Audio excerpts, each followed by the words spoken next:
Hello, everyone. I'm Alicia Acuna, along with Tammy Bruce, Joe Concha, and Charlie Hurt, and welcome to the Big Weekend Show. The big story tonight. Former President Donald Trump is riding a wave of momentum as the CNN presidential debate approaches. Last night, Trump rallied supporters in Philadelphia as he builds support in traditional blue strongholds. He says his base's enthusiasm is the only fuel he needs before the CNN presidential debate against Biden. Tell me a little bit about how you're preparing for the debate, right? Because we see that President Biden is out at Camp David. You're on the campaign trail. What's your strategy for the debate? Well, this is really the best strategy right here. We have all these people screaming questions, and I look forward to the debate. I think if he prepares, he'll be fine, and then he'll forget it within about an hour after preparing. So we'll see what happens. We'll see what happens. A new Fox News poll of all voters reveals that a majority thinks Trump will beat Biden in Thursday's CNN presidential debate. Fox News correspondent Alexis McAdams is live with the latest. Now, Alexis, you talked to the former president we saw. Did he give you any hints about a VP pick? Hey, Alicia. Well, we asked former President Trump, who are you going to pick for your vice president? He says he knows who it is, but he won't tell us just yet. Watch. A lot of people wondering who's the vice president pick that you're going to choose. Well, if you knew that, you would probably be up for a major pick. Right. We have a lot of them. You know, it's just saying, who do you like? Who do you like? And there were so many different answers. We have a lot of good ones. I'll be announcing it right around the time of the convention. So the former president's been on a swing state tour, right, on stage at a rally at Temple University in Pennsylvania over the weekend. And with just a few days to the CNN presidential debate, the candidates are preparing in different ways. President Biden's out at Camp David, which we've seen, as former President Trump stopped by a cheesesteak stand in South Philadelphia.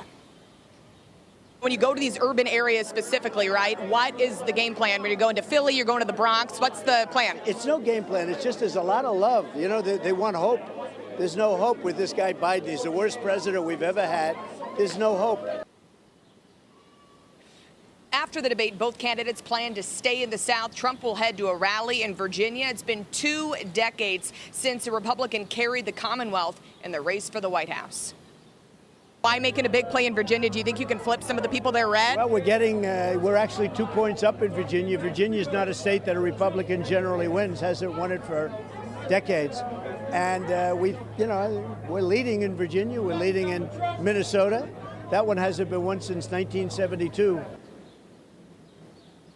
And voters here we talked to in Philadelphia say they are going to be watching that debate closely in the coming days. They want to see how Biden performs, and they want to see Trump's demeanor. So we'll have to stay tuned. Back to you.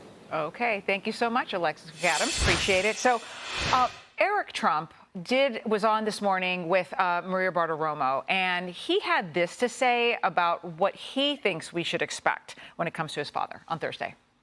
He's doing what he does. He's going all over the place campaigning. He was in inner city Philadelphia yesterday, which was an amazing thing, right? Something that Republicans just don't normally have the backbone to do. And you saw him do that in the Bronx, and you saw him do that in Queens, and you saw that he's doing that all over the country. And I'm proud of him. And the crowds that he's drawing and the diversity is really incredible. But Maria, at the same time, make no mistake, this is still CNN, right? This is Jake Tapper. Jake Tapper has compared my father to Hitler before, right? I mean, Jake Tapper is the guy who will yell at his control room, say, turn this man off.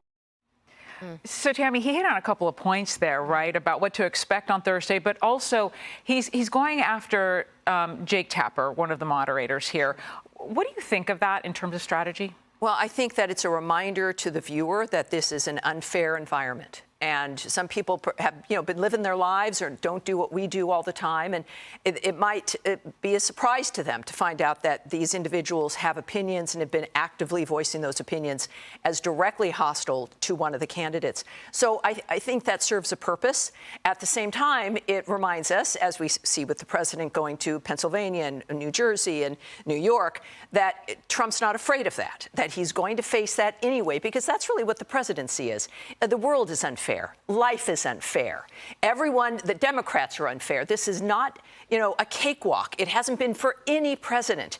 And if you want a president who can face the difficulties, get things done, and have, as we've seen, his dry sense of humor, a great attitude, funny nicknames, Trump's for you. I'm really looking forward to it, but it speaks to Trump's strength and what we need in a president.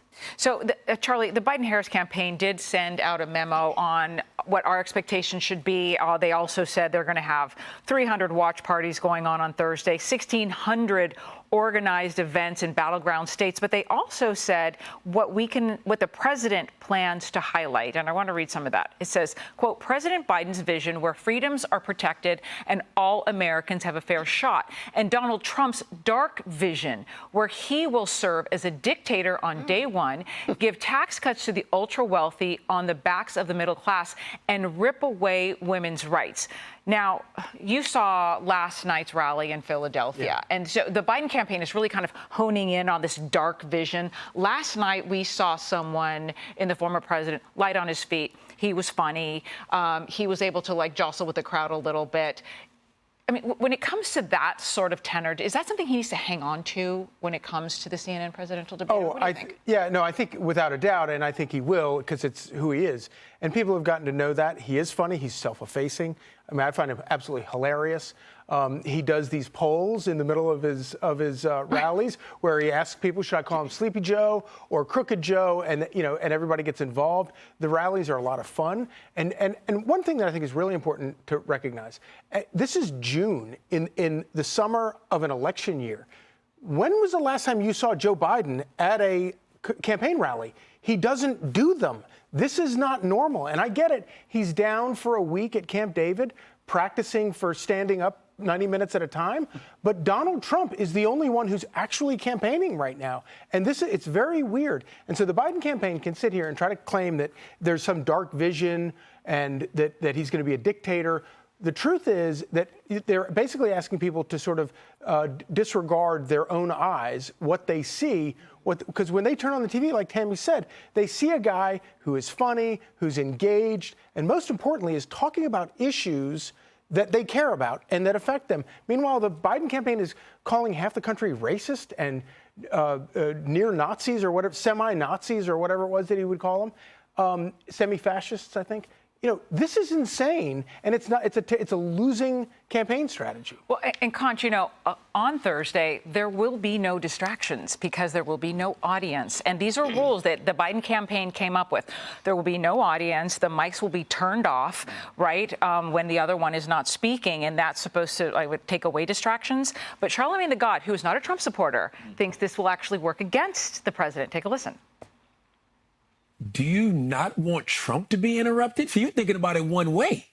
You just going to let Trump go? And you can't jump in? And you 80 plus years old and trying to keep up with every single lie he's going to lay out? Are you serious? You got a point there. Biden's not going to be able to keep up. It's going to be bad. It's going to be bad. Conch. Trump's mic being off only gives him an advantage, Alicia, because this debate is a referendum on the current president and his mental acuity and, more importantly, his record. And the more Joe Biden talks without a teleprompter or scripted remarks, the more you need to clean up on aisles 5, 17, 24, and 28, because he can't speak extemporaneously anymore. So if I'm Donald Trump, and let's say I'm asked about what's your solution for illegal immigration? I would say, let's resume border wall construction immediately. Let's resume Remain in Mexico immediately. Let's stop, catch, and release. I will now allocate the rest of my time to Mr. Biden, and he can explain, A, what Remain in Mexico is, B, why he opposes it, and C, why he opposes starting wall construction all over again. And let Biden then defend himself from there. Put the onus on him, and Donald Trump will do quite well, Charlie. And, Tammy, I mean, we all know this from live television. When you have a moment of silence, when you're pausing, just a couple of seconds can feel excruciatingly long, right? Yes. So if we end up with these silences, right, Donald Trump can fill the air. He just can. He just has that ability. He's been on television since way before he ran for president. But with Joe Biden, even when he has to pause and stop and think, and he has no teleprompter, there will be undoubtedly these moments of pausing. Well, here's the issue, and I want to just kind of warn everyone. When we think about winning a debate, I'm not quite sure what that means. The bar has been set low for Joe Biden. Will he have a frozen moment where he says nothing? We have seen that, not for 2 seconds, which for us is a lifetime, but for 10, 7, 8 to 15 seconds where there's no Barack Obama to come and grab his wrist. It's a problem. So I don't think we're going to face that, because we saw with the State of the Union address, he was fine. So keep that bar up a little bit, and we'll see when it comes to winning. For Trump, it's about staying on his message. He knows how to do this. This is not something he needs to go away for a week to learn. It's the issues that he cares about, the country he cares about. Be himself. Reagan had a problem with one debate when they were trying to manage him too tightly with Mondale. When they let him be himself, he was fine. So let Trump be Trump. And people aren't voting that way this time. They're voting on the future for their families, because they know how Trump governed and they know the disaster we have now. Yeah. And the challenge for both of them is, like, who's not going to take the bait? That's the challenge. Hey, Sean Hannity here. Hey, click here to subscribe to Fox News YouTube page and catch our hottest interviews and most compelling analysis. You will not get it anywhere else.